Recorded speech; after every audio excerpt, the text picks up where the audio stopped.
नमस्कार साथियों, मेरा नाम है आर के सिंह। संस्कृति आईएएस यूट्यूब प्लेटफॉर्म पर आप सभी का स्वागत है। इस समय देखें तो ईरान और इजराइल के बीच का जो तनाव है वो लगातार बढ़ते जा रहा है और अब दिन प्रतिदिन दोनों देश एक दूसरे के ऊपर बड़े स्तर के जो हमले हैं वो कर रहे हैं।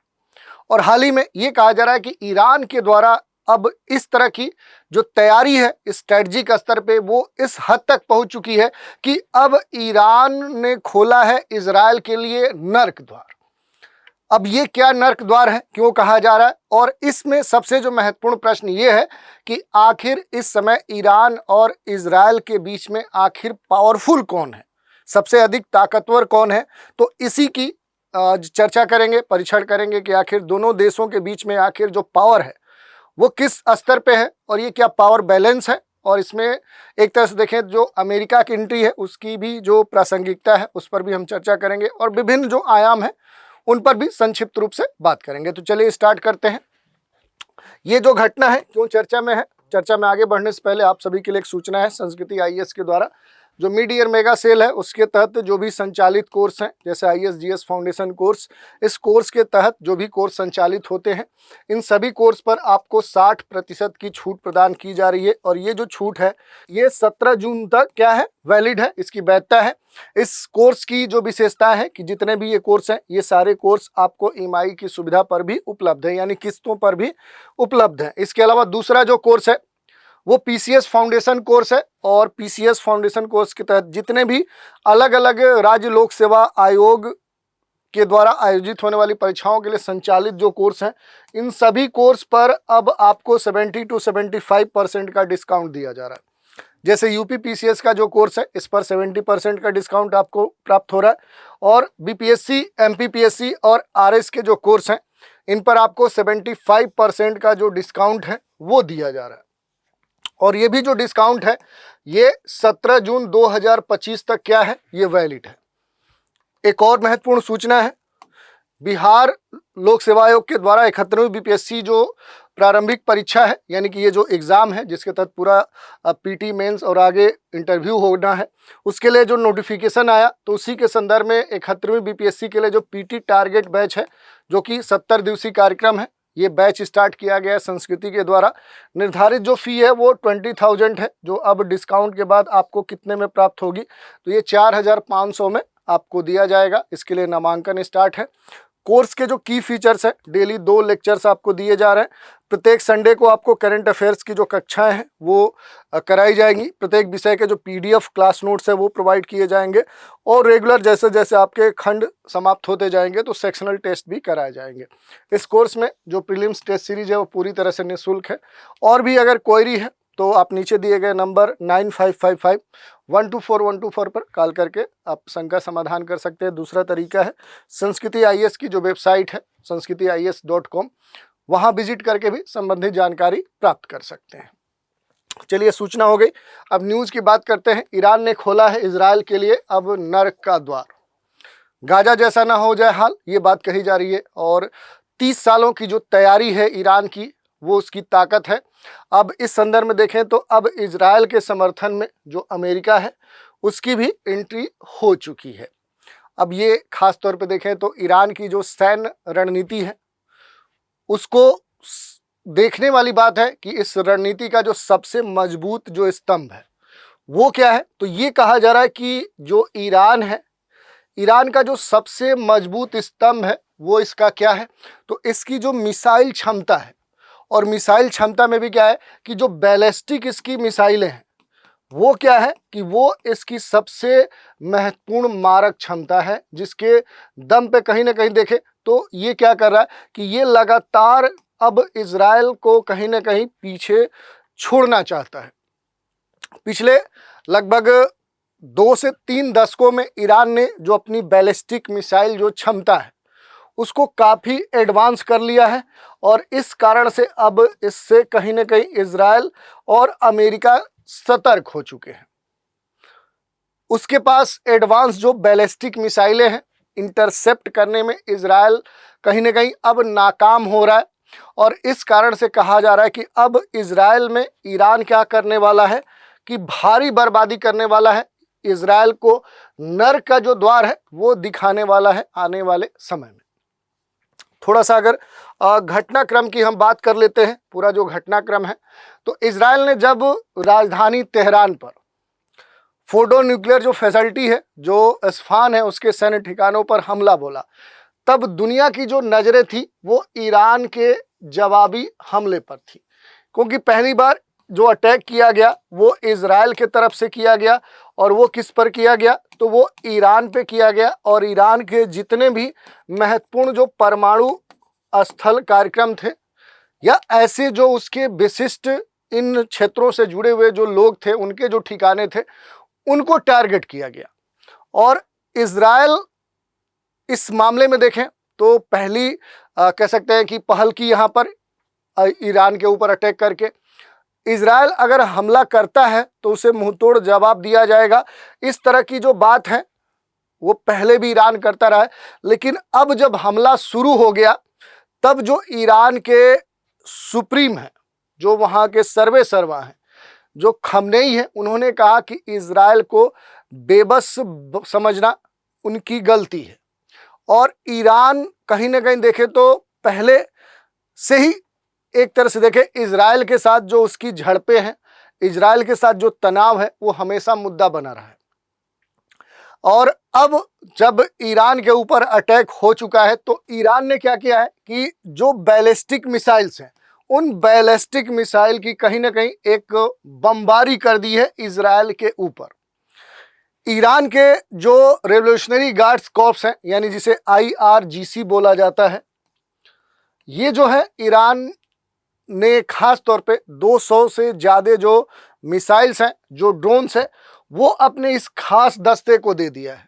इनमें से कई जो मिसाइलें हैं वो मध्यम दूरी की हैं, जबकि उनकी जो मारक क्षमता है वो 1000 से लेकर 2000 किलोमीटर के बीच में है। ईरान के बारे में कहें तो ईरान एक बार में कम से कम 150 से ज़्यादा जो मिसाइलें हैं वो इजराइल पर क्या कर रहा है, दाग रहा है। और इसी कारण से देखें तो जो इजराइल का अपना जो एयर डिफेंस सिस्टम है, ये जो डिफेंस सिस्टम है, अब ये उतना कह सकते हैं कारगर नहीं हो रहा है। अपनी पूरी ताकत लगाकर भी 99% से ज़्यादा मिसाइलों को नष्ट नहीं कर पा रहा है।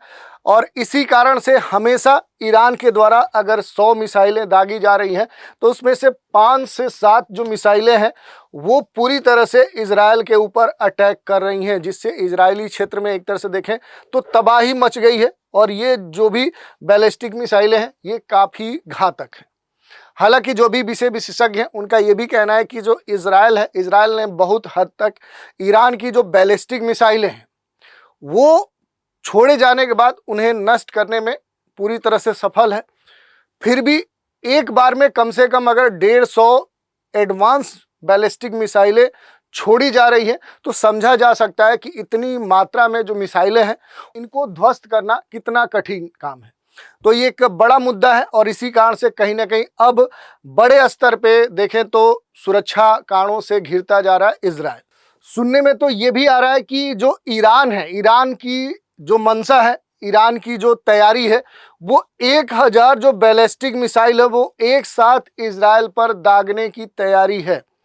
और अगर इस तरह हो पाता है तो समझ जाइए कि दुनिया की कोई भी एयर डिफेंस सिस्टम क्या कर सकता है कि एक साथ 1000 जो बैलिस्टिक मिसाइल्स हैं उनको इंटरसेप्ट नहीं कर सकता। और इसी कारण से कहा जा रहा है कि अब पूरी तरह से नर्क द्वार खोलने के लिए ईरान तैयार हो गया है इजराइल के लिए।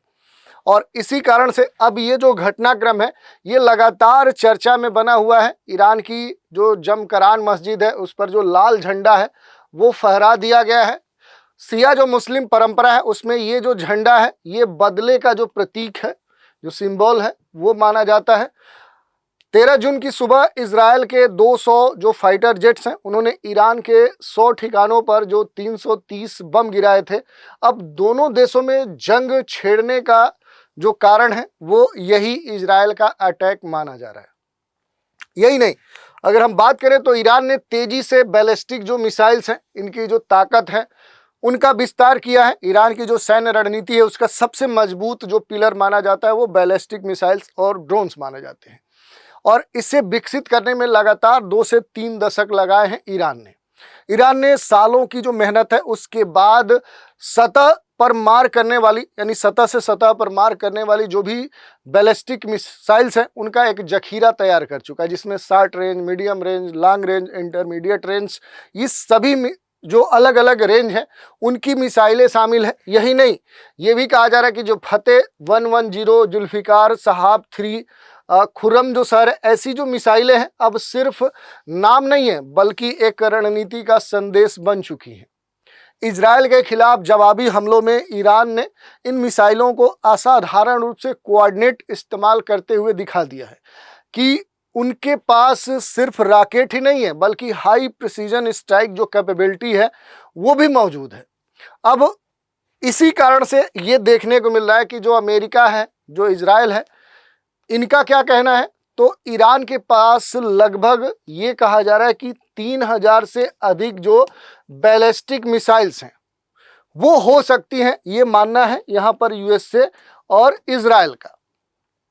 यही नहीं, इसके अलावा जो डिफेंस सिस्टम है उसने धरती वायुमंडल से बाहर जाकर भी कहीं ना कहीं जो मिसाइल्स हैं उनको नष्ट किया है, जिसका मतलब यही है कि ईरान के पास क्या है कि इंटर जो कॉन्टिनेंटल जो बैलिस्टिक जो मिसाइल्स होती हैं, जो आईसीबीएम्स होती हैं, वो भी उसके पास मौजूद हैं। आईसीबीएम मिसाइलों के इस्तेमाल का मतलब आप समझ सकते हैं कि ईरान ने पहले ही परमाणु बम गिराने वाली जो मिसाइलें हैं उनका निर्माण तय कर रखा है, निर्माण करके उनको रख लिया है। उसे बस क्या है कि अब परमाणु बम बनाने की ज़रूरत है, और जिस दिन ईरान क्या कर लेता है, अगर परमाणु बम तैयार कर लेता है तो इस तरह के जो इंटरकॉन्टिनेंटल बैलिस्टिक मिसाइल्स हैं इनके माध्यम से वो क्या कर सकता है कि एक कॉन्टिनेंट से दूसरे कॉन्टिनेंट में जो बैलिस्टिक मिसाइल्स हैं उन्हें उनके माध्यम से क्या कर सकता है, परमाणु बम गिरा सकता है। ये अब ईरान के कहीं ना कहीं काफ़ी नज़दीक है। और इससे खतरा किसको होगा, तो जो यूएसए जैसे सुपर पावर्स हैं जो कहीं ना कहीं इजराइल के साथ खड़े हैं, तो उनको इससे सबसे ज़्यादा चिंता है। अमेरिकी सेंट्रल जो कमांड है उसके प्रमुख ने ये कहा कि ईरान के जो मिसाइल बल हैं उसका जो आकार है वो लगातार बढ़ता जा रहा है, और जो सोफिस्टिकेशन है उसको लेकर लगातार चेतावनी भी दी जा रही है। और यूएसए के जो भी सुरक्षा सलाहकार है उनका ये कहना है कि तेहरान की जो मिसाइलें हैं, जो ईरान की राजधानी है, वहाँ पर उनकी जो परमाणु क्षमता है उसके कहीं ना कहीं देखें तो जो जटिल जो उसका एक विकल्प हो सकता है कि कैसे उनको ध्वस्त किया जाए, उनका मार, उनका काट निकाला जाए, वो एक चुनौती अब आने वाले समय में दिख रही है। इसी कारण से देखें तो अब अमेरिका और जो इजराइल है वो पूरी तरह से चिंतित है। बैलिस्टिक मिसाइलों की अगर बात करें, क्योंकि बार बार इसकी चर्चा हो रही है, तो जो बैलिस्टिक मिसाइल्स होती हैं, बैलिस्टिक मिसाइल्स ऐसी मिसाइलें हैं जो अपने लक्ष्य तक पहुंचने के लिए पहले से तय किए गए जो बैलिस्टिक ट्रैजेक्टरी है, जो एक पाथ होता है, उसको ये फॉलो करती हैं। और ड्रोन की तुलना में इन्हें कहीं ना कहीं इंटरसेप्ट करना थोड़ा सा मुश्किल होता है। ये जो मिसाइलें होती हैं सामान्य तौर पे अगर बात करें तो रॉकेट की तरह लॉन्च की जाती हैं, और एक बार हवा में पर्याप्त ऊंचाई पर पहुंचने के बाद जो ग्रेविटेशनल फोर्स है, जो गुरुत्वाकर्षण होता है, उसका जो प्रभाव है, उस प्रभाव में ये नीचे गिरती हैं जैसे कोई तोप या गोला गिरता है। इनके रास्ते में कोई सक्रिय नियंत्रण नहीं होता है, एक्टिव कोई इनके ऊपर कंट्रोल नहीं होता है, इसलिए इनकी जो दिशा है, जो एक्यूरेसी है, जो सटीकता है, वो लॉन्च के समय ही तय हो जाती है। यही वजह है कि इन्हें बैलिस्टिक कहा जाता है, यानी कि गुरुत्वाकर्षण जो मार्ग है उस पर ये चलती हैं और पहले फिक्स किए गए पाथ के हिसाब से जो भी टारगेट्स होते हैं उनको हिट करती हैं। इनके कुछ महत्वपूर्ण विशेषताएं भी होती हैं, जैसे मिसाइलों का सबसे खतरनाक जो विशेषता है कि पारंपरिक जो परमाणु, जैविक या इस तरह के जो भी वारहेड्स हैं वो इनके साथ जोड़े जा सकते हैं, जिसके बारे में कहा जा रहा है कि अगर ईरान के पास आईसीबीएम है तो आने वाले समय में अगर वो परमाणु बम, एटॉमिक बम अगर बना लेता है तो फिर क्या कर सकता है कि इन इंटरकॉन्टिनेंटल मिसाइल के साथ वो किसी भी महाद्वीप पर परमाणु बम छोड़ने में कैपेबल हो जाएगा। और हजारों किलोमीटर लंबे दूरी पर जो टारगेट है उसको भी इस तरह की जो भी बैलिस्टिक मिसाइल्स हैं, इंटरकॉन्टिनेंटल खास तौर पे जो बैलिस्टिक मिसाइल्स हैं, ये इसकी जो क्षमता है उसको और बढ़ा देती हैं, क्योंकि एक लॉन्ग रेंज के लिए बनाई जाती हैं। इस टेक्नोलॉजी में महारत रखने वाले जो खास देश हैं वो सबसे महत्वपूर्ण यूएसए है, उसके बाद रूस है, चीन है, भारत भी है, पाकिस्तान है, उत्तर कोरिया है और अब ईरान भी बैलिस्टिक मिसाइल बनाने में एक महत्वपूर्ण देश बन चुका है। ईरान के पास किस तरह के जो बैलिस्टिक मिसाइल्स हैं उनकी अगर हम बात करें तो इजराइल पर हमला करने के लिए ईरान को 1000 किलोमीटर से ज़्यादा रेंज वाली जो बैलिस्टिक मिसाइल्स हैं उनकी ज़रूरत होती है। यानी कि ईरान की जो दूरी है उसके हिसाब से इजराइल तक अपने टारगेट को हिट करने के लिए जो रेंज है वो 1000 की ज़रूरत पड़ती है। ईरान की जो सरकारी समाचार आउटलेट जो ISNA है उसने पिछले साल एक ग्राफिक्स प्रकाशित किया था जिसमें 9 प्रकार के जो ईरानी मिसाइलें हैं उनको दिखाया गया था, जिसके बारे में उसने ये कहा था कि इजराइल तक ये सभी पहुंच सकती हैं। यानी हमारी जो जद है वो सभी मिसाइलों की इजराइल तक है, हम चाहे जिस मिसाइल को छोड़ेंगे वो इजराइल तक पहुंचेगा। तो इसका मतलब क्या है कि इसने इजराइल को ध्यान में रखते हुए सभी मिसाइलों की जो रेंज है वो पहले से बढ़ा कर रखी हैं। हालांकि यह स्पष्ट नहीं है कि ईरान ने हालिया हमलों में किस प्रकार की जो मिसाइलें हैं उनका लगातार इस्तेमाल कर रहा है, लेकिन अभी तक का जो पिछला इतिहास है, पिछले जो हमले हैं उनमें कथित तौर पे इमाद और गदर फर्स्ट, दो जो इमाद और जो गदर फर्स्ट है, ये दो जो मिसाइलें हैं इनके ये मध्यम दूरी के बैलिस्टिक मिसाइलें हैं, इनका इस्तेमाल बड़े स्तर पे ईरान के द्वारा किया गया है। और अभी तक जो हमले हैं उनसे ये क्लियर हो जाता है कि ईरान ने मुख्य रूप से 3 प्रकार की मध्यम जो बैलिस्टिक मिसाइल्स हैं उनका इस्तेमाल किया है, जिनका रेंज अगर देखेंगे तो 4000 से लेकर 700 किलोमीटर के बीच में है।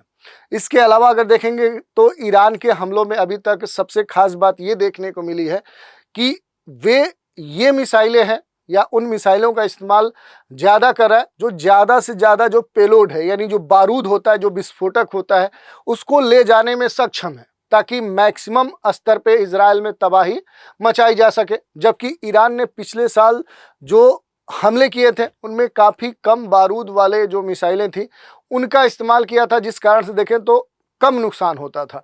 लेकिन इस बार जो लगातार ईरान जो भी क्या कर रहा है, जो भी मिसाइल्स के द्वारा इजराइल पे अटैक कर रहा है, तो ये क्या है कि एक्सप्लोसिव वाली अधिक से अधिक मिसाइलें यानी अधिक से अधिक वारहेड ले जाने में सक्षम है। यही नहीं, अगर हम बात कर लेते हैं कि इजराइल के एयर डिफेंस को भेद रही है मिसाइलें, क्योंकि जो एयर डिफेंस सिस्टम है उसके संदर्भ में देखें तो इजराइल का लोहा माना जाता है, लेकिन अब स्थिति है कि यहाँ से ईरान से जो भी मिसाइलें इजराइल के ऊपर छोड़ी जा रही हैं, तो इससे क्या हो रहा है कि जो इजराइल का एयर डिफेंस सिस्टम है इन सभी मिसाइलों को नाकाम नहीं कर पा रहा है। इनमें से कुछ मिसाइलें कहीं ना कहीं बच जा रही हैं और उन कारण से देखें तो इजराइल में क्या हो रहा है, बड़े स्तर का जो नुकसान है वो देखने को मिल रहा है। इजरायली जो सैन्य अधिकारी है उन्होंने ये एक्सेप्ट किया है कि ईरान ने अब तक इजराइल पर करीब 300 से अधिक या 400 से ज़्यादा जो बैलिस्टिक मिसाइल्स हैं वो क्या की हैं, वो छोड़ी हैं। जबकि उसके भंडार में देखें तो ये कहा जा रहा है कि ईरान के पास 3000 से लेकर 4000 तक की बैलिस्टिक मिसाइलें इस समय वर्तमान में पूरी तरह से तैयार हैं जिनका वो इस्तेमाल कर सकता है। यही नहीं, न्यूयॉर्क जो टाइम्स है उससे बात करते हुए जो भी इस्लामिक रेवोल्यूशनरी जो गार्ड कॉर्प्स हैं उनके कुछ सदस्यों ने कहा कि ईरान ने मूल रूप से ईरान पर इजरायली हमलों के जवाब में इजराइल पर 1000 जो बैलिस्टिक मिसाइल्स हैं उनको लॉन्च करने की योजना बनाई है कि ईरान क्या करेगा, एक साथ 1000 जो बैलिस्टिक मिसाइल्स हैं उनको एक साथ छोड़ेगा और जो इजराइल है, इजराइल का जो डिफेंस सिस्टम है वो पूरी तरह से नाकाम हो जाएगा और अधिकांश जो बैलिस्टिक मिसाइल्स हैं वो कहाँ पहुँचेंगी, इजराइल के ऊपर, और इजराइल पूरी तरह से तबाह हो जाएगा। अब ये कितनी सच्चाई है, अगर ऐसा हो पाता है, आप समझ सकते हैं कि 1000 अगर बैलिस्टिक मिसाइल इजराइल जैसे छोटे देश पर छोड़ दी गई तो फिर इजराइल का हाल क्या होगा। लेकिन इजराइल की जो मजबूत कह सकते हैं कि वायु रक्षा प्रणाली है उसमें खास तौर पे देखें तो बात की जाती है कि उसके पास सबसे जो महत्वपूर्ण हथियार है वो आयरन डोम है।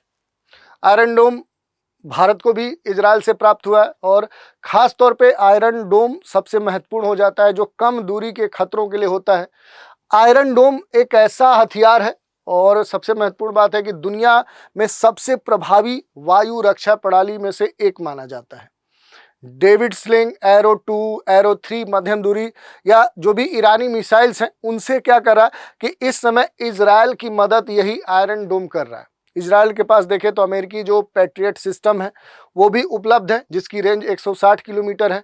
इजराइल की रक्षा करें क्योंकि अब एक तरह से देखें तो जो यूएसए है वो यहाँ पर इजराइल की रक्षा करने के लिए पूरी तरह से जो अपनी सुरक्षा तंत्र है उसे कहीं ना कहीं यहाँ पर डिप्यूट कर चुका है, क्योंकि अब ये जो ईरान के द्वारा बड़ी मात्रा में जो बैलिस्टिक मिसाइलें छोड़ी जा रही है उनको कंट्रोल करने में जो इजराइल का एयर डिफेंस सिस्टम है वो पूरी तरह से कारगर नहीं हो रहा।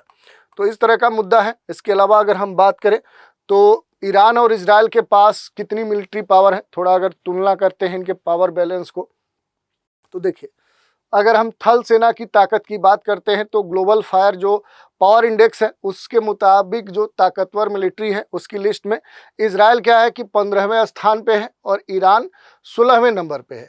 और इस रैंकिंग में देखें तो 60 अलग अलग जो पैरामीटर्स हैं उन पर विभिन्न देशों की जो ताकत है उसकी रैंकिंग की जाती है। थोड़ा सा कंपेरिजन करें, ईरान की बात करें और इजराइल की बात करें तो देखिए एक्टिव फोर्स की बात करें तो ईरान के पास 6 लाख से अधिक एक्टिव फोर्स हैं और इजराइल के पास देखें तो 1.70 लाख से अधिक एक्टिव फोर्स है।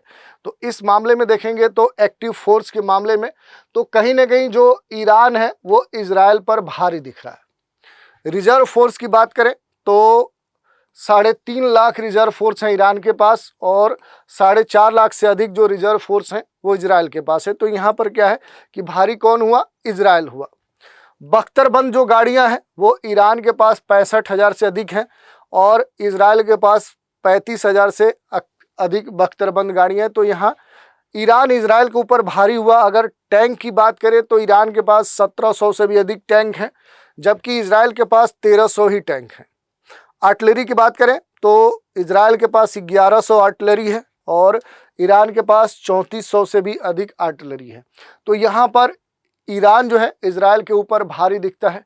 अब एयरफोर्स की अगर ताकत की क्षमता की बात करते हैं तो ईरान के पास कुल 551 एयरक्राफ्ट्स हैं जबकि इजराइल के पास 611 एयरक्राफ्ट्स हैं।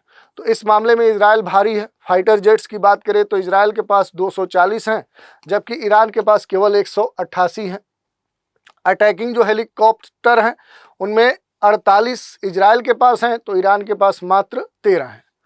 यही नहीं, अगर हम बात करें ट्रांसपोर्ट एयरक्राफ्ट की तो ईरान के पास सबसे अधिक, इजराइल से कह सकते हैं कि अधिक ट्रांसपोर्ट जो एयरक्राफ्ट्स हैं, जबकि यहाँ पर देखेंगे तो इजराइल के पास 13 हैं तो ईरान के पास 87 हैं।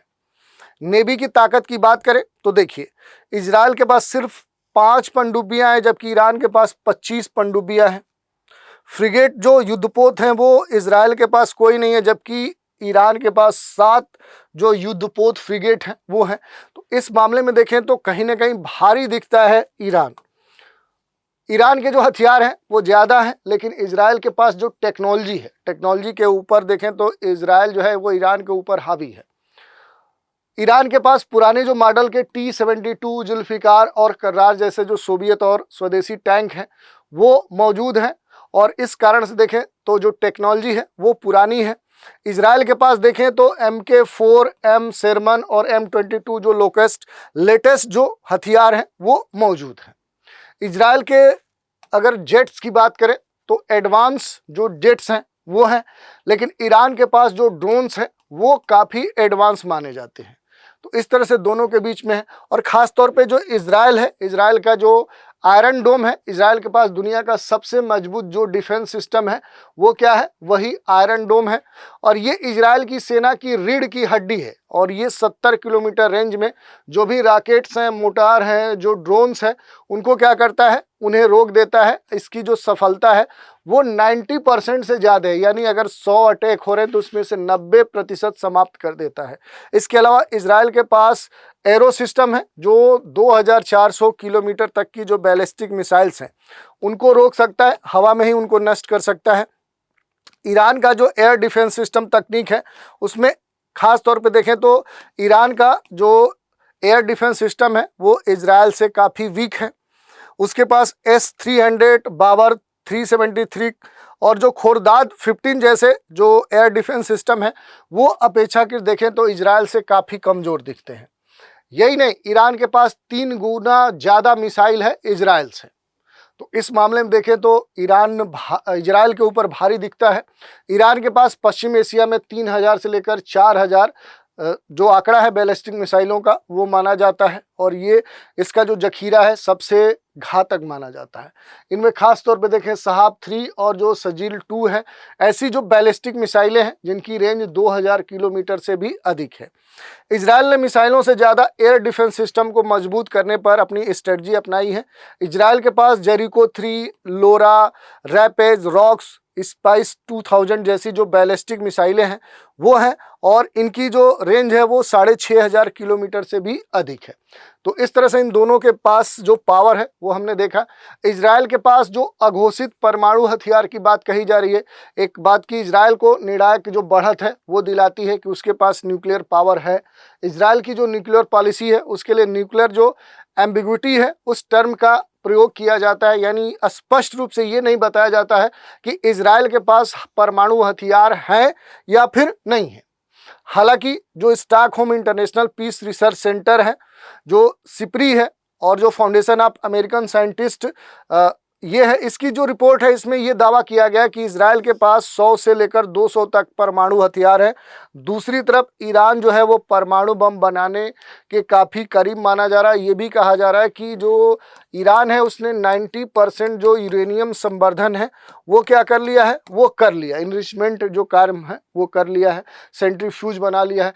तो अब देखी जाने वाली बात है कि आने वाले समय में क्या ये युद्ध और आगे बढ़ता है और परमाणु युद्ध तक पहुँचता है।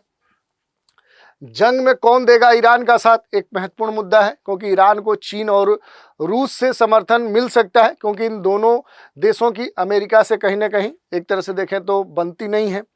लेबनान खुलकर ईरान की मदद करेगा क्योंकि वो हिजबुल्लाह को वित्तीय और सैन्य समर्थन हमेशा प्रदान करता है। हुतियों की वजह से यमन भी ईरान के समर्थन में उतर सकता है। इसके अलावा सीरिया, इराक और उत्तर कोरिया भी ईरान की मदद कर सकते हैं। अब इजराइल के समर्थन में कौन होगा, तो देखिए इजराइल का कौन साथ देगा, तो अमेरिका अभी से खुलकर इजराइल का समर्थन कर रहा है। अमेरिका ने गाजा में युद्ध के दौरान इजराइल को हथियार पैसे दिए थे। इसके अलावा पश्चिम के जो देश हैं यूके, फ्रांस, जर्मनी, ये सभी इजराइल की मदद कर सकते हैं और वो जो मदद है वो परमाणु कार्यक्रम तक भी पहुंच सकता है। मिडिल ईस्ट के जो मुस्लिम देश हैं वो भी समर्थन कर सकते हैं, खास तौर पे अरब जो देश हैं, सऊदी अरब, यूएई, मिस्र, जॉर्डन, बहरीन, ये सभी क्या है, ये शिया देश हैं और ये ईरान को कहीं ना कहीं खतरा मानते हैं। तो ये भी क्या कर सकते हैं, इजराइल की सहायता कर सकते हैं। विदेश मामलों के जो जानकार हैं सुशांत सरीन, वो कहते हैं कि भारत के इजराइल और ईरान दोनों से अच्छे रिश्ते रहे हैं, तो कूटनीतिक तौर पे ये एक मुश्किल स्थिति होगी कि भारत न्यूट्रल रहता है या किसी देश का सपोर्ट करता है। तो इस तरह से जो भी पावर है उसके संदर्भ में हमने बात की और ओवरऑल अगर हम कहें तो इसमें कोई शक नहीं है कि इजराइल अंत तक ईरान को इतना ज़्यादा नुकसान पहुंचा देगा कि उसका जो परमाणु कार्यक्रम है वो कई साल पीछे चला जाएगा। क्यों ऐसा हम कह रहे हैं, क्योंकि अगर देखें पावर के संदर्भ में तो ईरान कहीं ना कहीं इजराइल के ऊपर तो भारी दिखता है, लेकिन तकनीकी स्तर पे जो इजराइल है वो ईरान से काफ़ी एडवांस है। उसकी अपनी जो सुरक्षा जो प्रणाली है, जो सुरक्षा तंत्र है, खासतौर पे एयर डिफेंस सिस्टम, वो काफ़ी एडवांस है। इस कारण से देखें तो ईरान नहीं लगता है कि इजराइल को बहुत नुकसान पहुंचा पाएगा, लेकिन इजराइल जो है वो ईरान को काफ़ी नुकसान पहुंचा सकता है क्योंकि उसके पीछे खड़ा है अमेरिका और अमेरिका का जो पूरा सुरक्षा तंत्र है, बल्कि पश्चिम के जो देश हैं वो भी इजराइल के साथ खड़े हैं, जो अरब के जो देश हैं वो भी इजराइल के साथ खड़े हैं और ये युद्ध लंबा चल सकता है, इसकी पूरी संभावना है। हालांकि कई जो एक्सपर्ट्स हैं, डिफेंस जो एक्सपर्ट हैं, उनका मानना है कि ईरान की जो आर्थिक स्थिति है वो बहुत अच्छी नहीं है, वो खराब है। ऐसे में इजराइल अगले 3-4 दिनों की लड़ाई के बाद ही इस लड़ाई को पूरी तरह से एक तरफा बना देगा, भले ही उसके खुद के घर में भी भारी नुकसान क्यों ना हो। क्योंकि जैसे कि अभी कहा जा रहा है कि ईरान एक साथ 1000 जो बैलिस्टिक मिसाइल्स हैं उनको एक साथ छोड़ने जा रहा है, तो जितना भी मजबूत एयर डिफेंस सिस्टम है ये निश्चित तौर है कि इजराइल को नुकसान होगा। लेकिन इजराइल जो है वो पूरी तरह से ईरान का जो परमाणु कार्यक्रम है, ईरान की जो ताकत है, उसे पूरी तरह से नेस्तनाबूद करने पर तुला हुआ है। भले ही उसके घर पर देखें तो भारी नुकसान हो, इजराइल में बड़े स्तर का नुकसान होना शुरू भी हो चुका है। इसके अलावा ईरान का जो शीर्ष नेतृत्व है उसका भी सफाया हो सकता है, क्योंकि जो एक सोच है, जैसा कि हम पहले ही कहते रहे कि जो ट्रंप हैं उन्होंने अपनी जो डील थी वो ईरान के साथ इस स्तर पे समाप्त की। उनका ये कहना था कि विचारधारा के स्तर पे, सोच के स्तर पे जो ईरान की सोच है वो हमेशा परमाणु जो कह सकते हैं कि परमाणु जो है, परमाणु बम है वो बनाने की रही है। तो इस कारण से वो हमेशा कहीं ना कहीं देखे तो इजराइल के माध्यम से ईरान को कहीं ना कहीं दबाने का, एक समाप्त करने का जो प्रयास है वो स्थापित करते हैं। तो इस कारण से देखें तो आने वाले समय में हम कह सकते हैं कि जो ईरान की स्थिति है वो काफ़ी खराब होने वाली है। तो अब आने वाले समय में देखने वाली बात है कि आखिर आगे क्या होता है, दोनों देश किस हद तक आगे बढ़ते हैं और इसका क्या परिणाम होता है। तो ये आज का चर्चा था। तो आज के एपिसोड में इतना ही। आप सभी हमारे साथ बने रहें, इसके लिए धन्यवाद।